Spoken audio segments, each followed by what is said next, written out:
Assalamualaikum warahmatullahi wabarakatuh. Halo teman-teman, ketemu lagi sama gue di YouTube channel ini, Coffee with Adit. Kali ini dalam segmen parenting.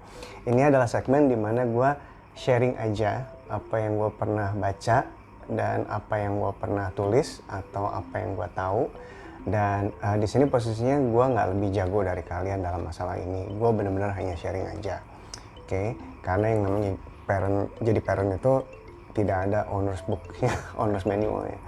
Oke, lagi-lagi dalam episode ini gue akan ngebahas salah satu bab penting yang gue pernah tulis di buku gue ini, Parent Stories. Ini terbit tahun 2016 kalau teman-teman belum tahu. Jadi kali ini gue akan ngebahas sebuah bab yang judulnya bahaya dari pujian. Sebenarnya ketika gue nulis bab itu, bahayanya pujian, itu sebenarnya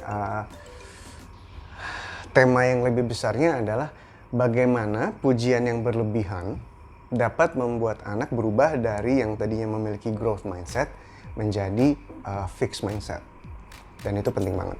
Kalau lu adalah tipe orang tua yang selalu memuji anak, wah pinter ya, nafas aja dibilang pinter gitu ya. Dan kalau misalkan anaknya jatuh ke lantai yang salah gitu, kayaknya ini episode buat lo deh. Lo kayaknya harus tonton sampai habis. Buku ini gue tulis dengan banyak referensi dari buku-buku psikologi perkembangan anak. Nah, di salah satu buku yang gue baca dan itu lumayan life changing banget bagi gue sebagai orang tua. Jadi gini, penulisnya tuh cerita ada sebuah university di Amerika yang bikin eksperimen dua kelas anak SD. Jadi kedua kelas ini sama-sama mengerjakan soal matematika dasar yang sama. Oke. Nah, yang menarik adalah setelah selesai ngerjain soalnya, dibagiin kan hasilnya kan, nah, dan pada bagus-bagus tuh nilainya. Nah, kelas pertama itu dipuji hasilnya. Jadi, wah dapat 100, kamu pasti pinter deh. Wah pinter banget kamu dapat 100 gitu. Jadi intinya yang dipuji itu sesuatu yang fix, bahwa dia pintar gitu ya. Nah, kelas kedua dipuji effortnya, dipuji usahanya. Jadi tipe pujiannya tuh, wah gila, kamu pasti semalaman ya belajar untuk dapat nilai 100 ini. You must work really hard for this. Gitu. Wah kamu pasti belajar mati-matian ya untuk dapat nilai ini. Gitu. Nah, yang kelas kedua itu yang dipuji adalah usahanya, gitu ya, effortnya. Gitu. Nah, dan semua anak senang tuh mendapatkan pujian, kedua macam pujian itu.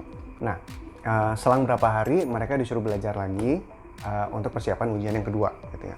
Nah, tibalah harinya kedua kelas ini menjalankan ujian matematika yang kedua. Kali ini matematikanya jauh lebih susah. Nah, yang menarik adalah gini hasilnya. Kelas pertama yang dipuji bahwa mereka pinter gitu ya. Wah pinter ya, gila segala macam. Itu tuh mereka malah mendapatkan nilai yang buruk. Nggak bagus deh pokoknya. Sedangkan kelas kedua, kelas yang beberapa hari yang lalu dipuji usahanya, mereka mendapatkan nilai yang jauh lebih baik. Dari situ temuannya adalah ketika seorang anak dipuji usahanya, mereka akan percaya bahwa oke, mungkin gue nggak pinter, tapi kalau misalnya gue usaha, gue bisa jadi pinter. Temuan lain yang mereka temukan adalah ketika kita terlalu banyak memuji anak dari kayak kondisinya, kayak misalnya wah pinter ya gitu ya, itu tuh akan terbentuk self-image kepada mereka bahwa mereka sudah terlahir pintar. Kebayang ya, wah gue dari dulunya gue udah pintar, secara genetis gue udah pintar. Nah, masalahnya dengan kondisi fixed mindset seperti ini, ketika ketemu soal yang lebih susah, self-image mereka hancur. Wah, gue kan pintar dari lahir, tapi kok gue nggak bisa ngerjain matematika yang ini ya? Wah, nggak bisa nih, nggak sesuai dengan realita yang gue tahu. Kebayang ya? Sedangkan anak-anak di kelas yang lain kan dipuji usahanya, dipuji effortnya. Mereka jadi memiliki growth mindset. Mereka jadi berpikiran apapun yang gue hadapi, gue bisa asal gue belajar, asal gue berusaha gitu. Nah itu tuh bagaimana pujian bisa menjalurkan anak gitu ya, apakah dia akan menjadi orang yang memiliki growth mindset atau fixed mindset. Mungkin dari sini ada yang mikir, alah Dit, nama juga anak kecil, pantas lah dipuji gitu kan untuk melahirkan confidence mereka. Iya, itu benar. Tapi ada yang salah dengan cara kita memuji gitu. Ada trik memuji yang lebih baik sebenarnya.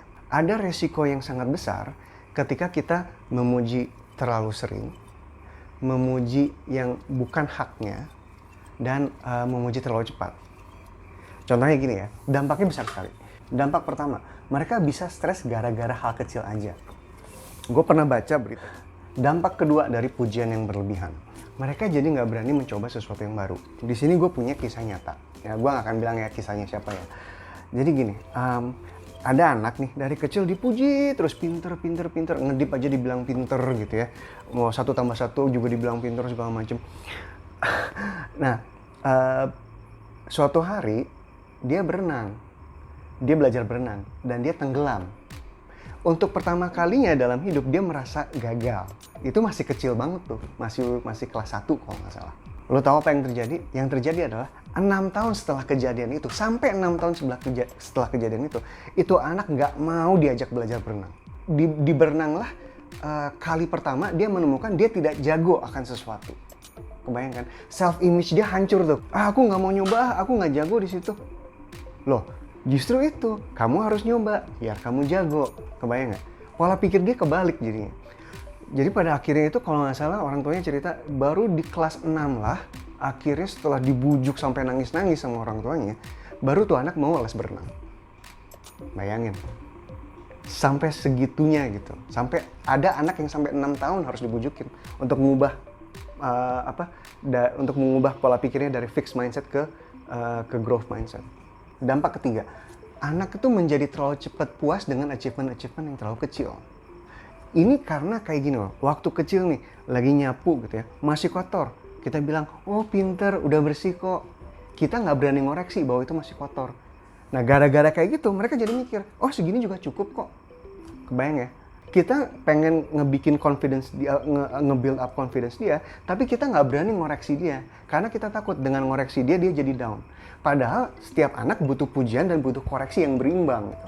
Wah ini bagus, tapi tahu nggak apa yang lebih bagus lagi? Nah kayak gitu tuh lebih baik gitu. Dampak keempat, memuji secara berlebihan. Dan ini yang paling penting sih, karena gue ngeliat banget ini di dunia kerja, di kantor gue. Udah gedenya nanti, mereka nggak bisa nerima kritik. Itu bahaya banget. Mereka jadi susah untuk belajar dari orang lain. Kenapa? Karena gini loh, mereka bikin salah, mereka nggak nerima kalau misalkan mereka salah. Dan karena mereka nggak nerima bahwa mereka salah, mereka nggak belajar untuk menjadi lebih baik.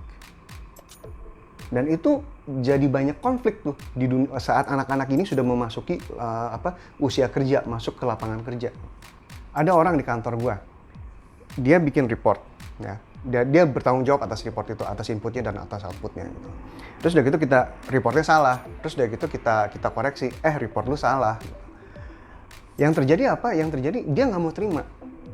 Dia bilang, oh iya reportnya salah karena si A inputnya salah, karena si B inputnya telat, karena si C nggak ngasih input sama sekali, jadinya outputnya salah. Loh, kok jadi semua orang yang salah kecuali dia? Dan lu tahu kenapa? Karena waktu kecil ketika dia jatuh di lantai, orang tuanya ngangkut dia terus dibilang lantai nakal. Ketika dia kejedot pintu, yang dimarahin itu pintunya, pintu nakal. Waktu kecil ketika sesuatu terjadi sama dia ngelihat bahwa dunialah yang salah. Itu orang tua saya nyalain lantai, orang tua saya nyalain tembok, orang tua saya nyalain pintu. Dan yang lebih parah adalah ketika anak yang punya fixed mindset ini tumbuh menjadi dewasa, dia jadi nggak bisa dikritik dan malah jadi nyolot, lebih parah lagi. Jadi misalkan gini, pernah ada kasus, seorang anak muda mengambil keputusan A. Terus kita coba bilangin, keputusan kamu tuh salah. Yang terjadi apa? Yang terjadi adalah dia malah double down ke keputusan A itu. Dia malah mengeluarkan semua energi, emosi, dan tenaga, dan uang untuk membuktikan bahwa dia nggak salah pilih. Padahal sebenarnya salah pilih. Contohnya nih, sebenarnya dia masuk ke perahu yang tenggelam. Terus kita bilangin, perahunya tenggelam loh, lu salah pilih. Nah, karena harga diri dia terluka, dia enggak kok, perahu gua nggak tenggelam, enggak tenggelam. Nggak mau ngakuin, bahkan sampai dia tenggelam pun dia nggak mau ngakuin bahwa dia salah. Nah itu tuh, anak-anak yang nggak bisa nerima kritik tuh adalah anak-anak yang punya fixed mindset. Dan anak-anak yang punya fixed mindset itu waktu kecilnya kebanyakan dipuji yang nggak layak, yang nggak pada tempatnya. Masih kotor udah dibilangin bersih, masih butuh perbaikan dibilangin udah bagus. Nah itu tuh, kayak gitu tuh. Jatuh ke lantai, yang salah lantainya. Nah itu. Kayak gitu tuh. Untuk bahasan lebih lanjut tentang bahaya dari pujian ini, teman-teman bisa baca di sini. Dan untuk mendapatkan buku ini, teman-teman bisa baca di link description-nya ya. Semoga episode ini bermanfaat. Kalau lo menemukan bahwa episode ini berguna, tolong diklik like dan klik share ke teman-teman ya yang lain. Episode berikutnya gue masih akan ngebahas bab lain dari Parent Stories ini. Sampai ketemu di episode berikutnya. Assalamualaikum warahmatullahi wabarakatuh.